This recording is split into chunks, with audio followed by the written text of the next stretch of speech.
Hi welcome back to my DSC బడ్డీ channel.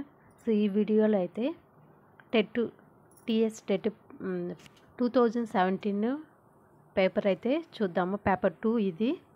So దీంట్లో ఏంటంటే ఫస్ట్ మనకు ఒక పారాగ్రాఫ్ అయితే ఇచ్చారు. సో 31 నుంచి 35 వరకు ప్రశ్నలు అనేవి ఈ పారాగ్రాఫ్ నుంచి అడగడం జరిగిందనమాట. సో ఈ పారాగ్రాఫ్ అయితే నేనేం చదవడం లేదు, ఎందుకంటే దీనివల్ల మీకు టైం అనేది వేస్ట్ అవుతుంది. సో నెక్స్ట్ దాని నుంచి అయితే క్వశ్చన్స్ ఇచ్చారు, ఆ క్వశ్చన్స్ మాత్రం చెప్తున్నాను. ఈ వ్యాసంలోని భాష, సో అక్కడ ఇచ్చారు మనకి పారాగ్రాఫ్ ఇచ్చారు కదా, ఆ పారాగ్రాఫ్లో ఆ వ్యాసంలోని భాష అనేది ఏంటి అని అడిగారు. సో శిష్ట వ్యవహారికం, ఆధునిక వ్యవహారికం, ప్రాచీన గ్రంథకం, శుద్ధ గ్రంథకం వచ్చాయి. సో పారాగ్రాఫ్ క్వశ్చన్స్ అంటే మనకు అంత కష్టంగా ఉండవు, ఈజీగానే ఉంటాయి. పారాగ్రాఫ్ నుంచి క్వశ్చన్స్ ఆన్సర్ అనేవి పెట్టేయడం జరుగుతుంది. సో ఓన్లీ ఆన్సర్ మాత్రమే చెప్పుకుందాము. సో దీనికి ఆన్సర్ ఏంటంటే మనకి శిష్ట వ్యవహారికం అనేది ఆన్సర్ అన్నమాట. నెక్స్ట్ బిట్ వచ్చి విద్యకి లోక వ్యవహారం ఎటువంటిది అని అడిగారు. విద్యకి లోక వ్యవహారం అనేది ఎటువంటిది అని అడిగారు. సో దీనికి ఆన్సర్ వచ్చి మనకి ప్రాణప్రదమైనది. సో ఇది కూడా మనకి పారాగ్రాఫ్కి వచ్చినాయి. నెక్స్ట్ క్వశ్చన్ వచ్చి ఈ వ్యాపారాన్ని అనుసరించి పూర్వకాలం ఎవరు విద్యాభ్యాసం చేసేవారు అని అడిగారు. సో ఎవరు చేసేవాళ్ళంటే కొందరు ద్విజులు చేసేవాళ్ళంట. వ్యాపారాన్ని అనుసరించి పూర్వకాలం ఎవరు విద్యాభ్యాసం చేసేవారంటే కొందరు ద్విజులు. ఆప్షన్ 4 అనేది ఆన్సర్ అవుతుంది దానికి. నెక్స్ట్ క్వశ్చన్ వచ్చి పూర్వం మన దేశంలో పుట్టి పెరిగిన విద్యలు అంతరించడానికి కారణం. మన దేశంలో పుట్టి పెరిగిన విద్యలు అంతరించడానికి కారణం ఏంటి అని అడిగారు. సో దీనికి ఆన్సర్ వచ్చి మనకి లోకంతో కూడా మార్పు చెందకపోవడం అనేది ఆన్సర్ అవుతుంది. లోకంతో కూడా మార్పు చెందకపోవడం అనేది ఆన్సర్ అవుతుంది. ఆప్షన్ 2 అనేది ఆన్సరు. నెక్స్ట్ 35 వరకు మనకి ఆ పారాగ్రాఫ్ నుంచే క్వశ్చన్స్ అడగడం జరిగింది. నెక్స్ట్ విద్యా విధానంలోని ఏ పద్ధతిని ఈ వ్యాసకథ ఆక్షేపిస్తున్నాడు అని అడిగారు. సో దీని ఆన్సర్ వచ్చి మనకి బట్టి విధానాన్ని. ఆప్షన్ 1 అనేది కరెక్ట్ ఆన్సర్. సో నెక్స్ట్ వచ్చి మనకి పోయిమ్ ఇచ్చారు. కింది పద్యం చదవండి, తర్వాత కింది ఇచ్చిన ప్రశ్నలకి సరైన సమాధానం. ఇక్కడ 36 నుంచి 40 వరకు ఈ పోయిమ్ నుంచి మనకి క్వశ్చన్స్ అనేవి అడగడం జరిగింది. సో పద్యం ఏమి ఇచ్చారు మనకి, సుకృతాత్ములు రససిద్ధులు సుఖవింద్రులు విజయనిధులు సుమ్మ తదేదేక కీర్తి శరీరములు ప్రకట జరామరణ జన్మ భయరహితంబుల్ అని ఇచ్చారు. సో దీని మీద మనకి క్వశ్చన్స్ ఏమి అడిగారో చూద్దాం. జరామరణములు అంటే ఏమిటి అని అడిగారు. సో దీంట్లో మనకి జరామరణములు అంటే ముసలితనము మరణము.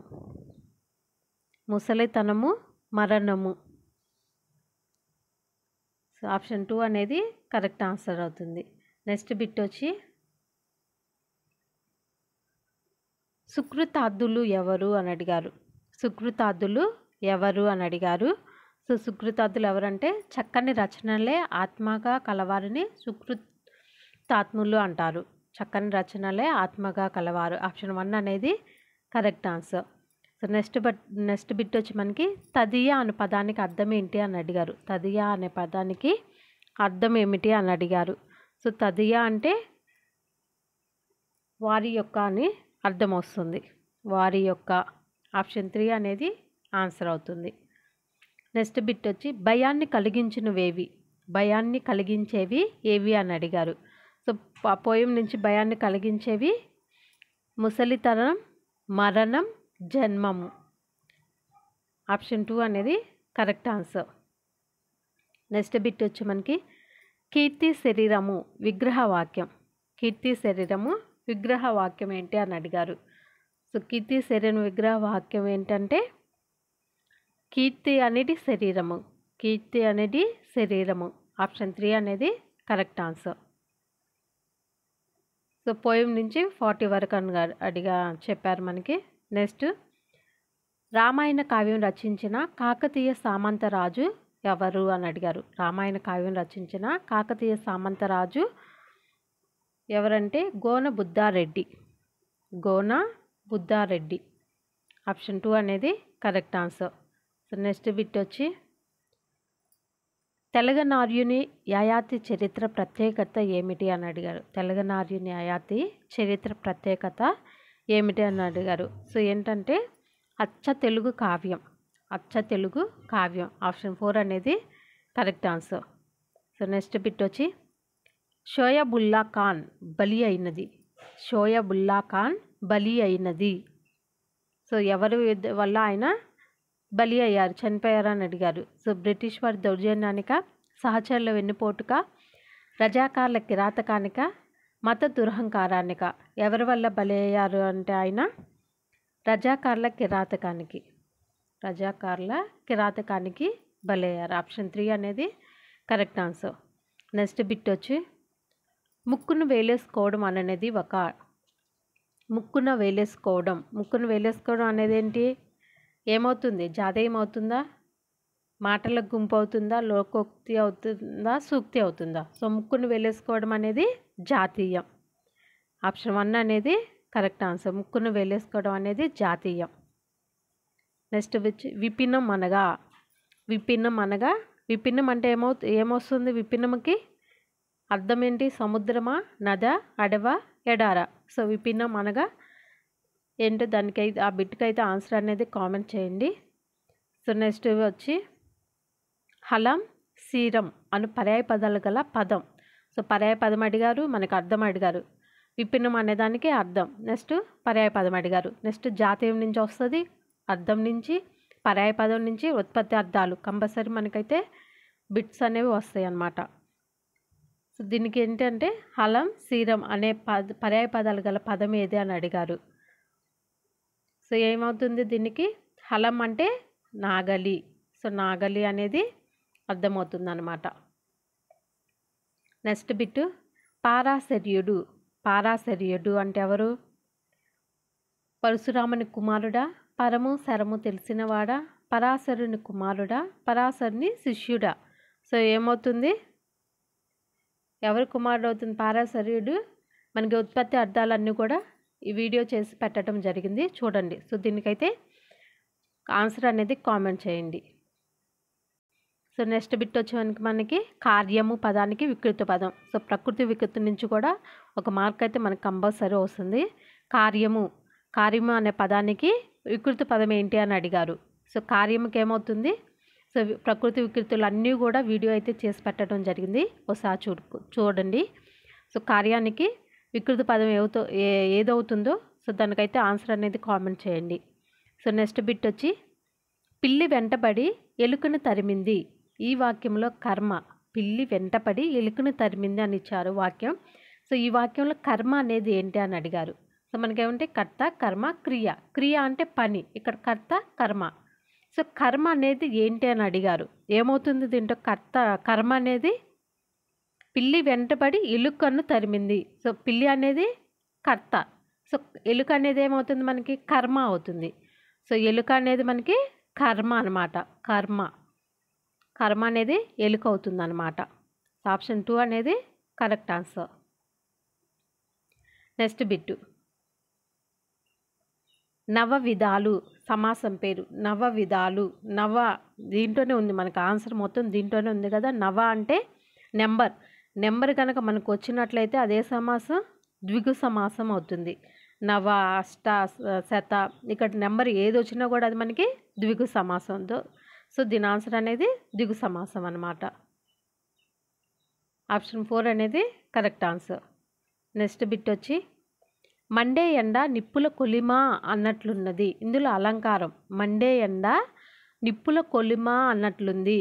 ఎండ గురించి చెప్తున్నారు. ఎండ అనేది ఎలా ఉంది? నిప్పుల కొలిమితో పోల్చారు ఇక్కడ. సో ఇది ఏమవుతుంది మనకి? ఉత్ప్రేక్ష అలంకారం అవుతుంది. మండే అనేది నిప్పులు కొలిమ, నిప్పులతో పోల్చాడు కాబట్టి ఉత్ప్రేక్ష అలంకారం అన్నమాట. నెక్స్ట్ బిట్ వచ్చి ఆమె ఇంటర్వ్యూ రికార్డు చేయబడింది. ఈ కర్తరి వాక్యంగా మారిస్తే, ఈ వాక్యాన్ని కర్తరి వాక్యంగా మారిస్తే ఎలా చేంజ్ అవుతుంది? ఆమె ఇంటర్వ్యూని రికార్డ్ చేశారు అని వస్తుందా? ఇంటర్వ్యూని ఆమె రికార్డు చేశారా? ఇంటర్వ్యూని రికార్డు చేశారు ఆమె, రికార్డ్ ఇంటర్వ్యూని ఆమె చేశారు. సో వీటిలో ఏది కరెక్ట్గా అవుతుంది? ఇంటర్వ్యూని రికార్డు చేశారు ఆమె, అసలు ఆ వర్డ్ ఆ సెంటెన్స్ అనేది కరెక్ట్గా లేదు. రికార్డ్ ఇంటర్వ్యూని ఆమె చేశారు, సో ఈ రెండు అంత కరెక్ట్ ఫార్మేషన్ అనేది లేదు.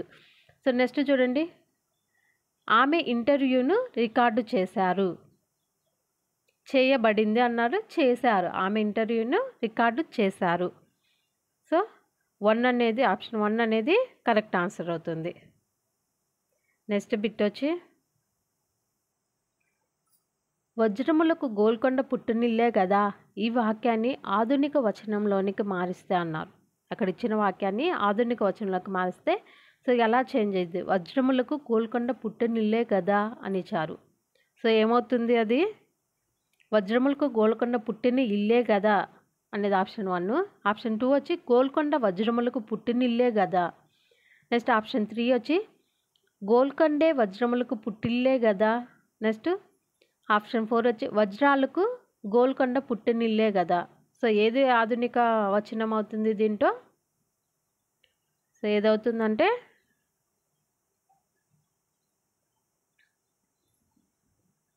వజ్రాలకు గోల్కొండ పుట్టినిల్లే కదా. ఆప్షన్ 4 అనేది కరెక్ట్ ఆన్సర్ అవుతుంది. నెక్స్ట్ బిట్ వచ్చి, సెలవిచ్చి పద విభాగం చేస్తే, సెలవిచ్చి పదాన్ని పద విభాగం చేస్తే ఏది వస్తుంది అని అడిగారు. సో ఏది వస్తుంది? సెలవిచ్చి అనేది సెలవు ప్లస్ ఇచ్చి, సెలవు ప్లస్ ఇచ్చి అనేది అవుతుంది. సో ఆప్షన్ 3 అనేది కరెక్ట్ ఆన్సర్ అవుతుంది. నెక్స్ట్ బిట్ వచ్చి, తెలుగు ఈ భాషా ప్రభావానికి అత్యధికముగా లోనయ్యింది అని అడిగారు. తెలుగు అనేది ఈ భాషా ప్రభావానికి అత్యధికముగా లోనైంది అని అడిగారు. సో ఏ భాషకి తెలుగు అనేది ఎక్కువ దేనికి ప్రభావం అయిందంటే సంస్కృత భాష ప్రభావానికి. ఆప్షన్ 1 అనేది కరెక్ట్ ఆన్సర్ అవుతుంది. నెక్స్ట్ బిట్ వచ్చి, పిల్లలు ఏ వయసులో భాషను నేర్చుకోవడానికి సిద్ధంగా ఉంటారు?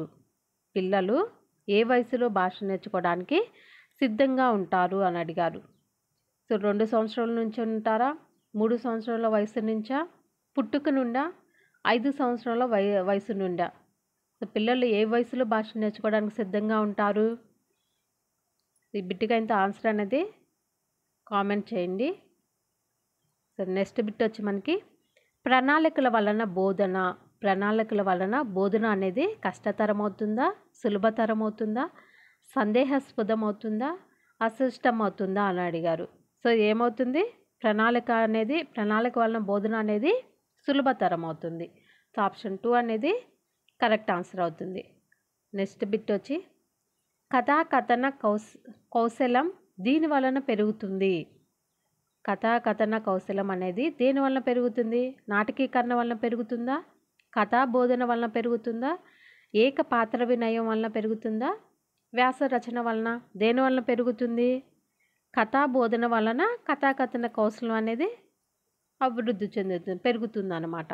సో ఆప్షన్ 2 అనేది కరెక్ట్ ఆన్సర్. నెక్స్ట్ బిట్ వచ్చి, దృశ్యోపకరణానికి సరైన ఉదాహరణ. దృశ్యం అంటే ఏంటి? చూడడానికి సరైన ఉదాహరణ దేంట్లో చూస్తాం మనం? టేప్ రికార్డులు ఏమైనా చూస్తామా, రేడియో ఏమైనా చూస్తామా, గ్రామ్ ఫోన్ చూస్తామా, దూరదర్శన్? సో బిట్టు దాంట్లోనే ఆన్సర్ ఉంది కదా. దృశ్యం అంటే చూడడం. దేంట్లో చూస్తాం మనం? దూరదర్శన్లో చూస్తాము. సో దాని ఆన్సర్ అనేది మనకి ఈజీగా అర్థమైపోతుంది, దూరదర్శన్ అని. సో నెక్స్ట్ బిట్ వచ్చి మనకి, పిల్లల ప్రాజెక్ట్ పనులు ఈ రకమైన మూల్యాంకనంలోనికి వస్తాయి. పిల్లల ప్రాజెక్ట్ పనులు అనేవి ఈ రకమైన మూల్యాంకనంలోనికి వస్తాయి అని అన్నారు. దేనిలోకి వస్తాయి? నిర్మాణాత్మక మూల్యాంకనమా, సంగ్రహణాత్మక మూల్యాంకనమా, సంచిత మూల్యాంకనమా, లోప నిర్ధారణ మూల్యాంకనమా? దేనిలోకి వస్తుంది? ప్రాజెక్ట్ అనేది మనకి ఫార్మేటివ్ అసైన్మెంట్లో వస్తుంది. ఫార్మేటివ్ అసైన్మెంట్ నిర్మాణాత్మక మూల్యాంకనం. సో ఆప్షన్ 1 అనేది మనకి కరెక్ట్ ఆన్సర్ అవుతుంది అన్నమాట. సో వీడియో కనుక మీకు నచ్చినట్లయితే లైక్ చేయండి. ఇలాంటి వీడియోస్ కోసం ఛానల్ని అయితే సబ్స్క్రైబ్ చేసుకోండి. Thank you.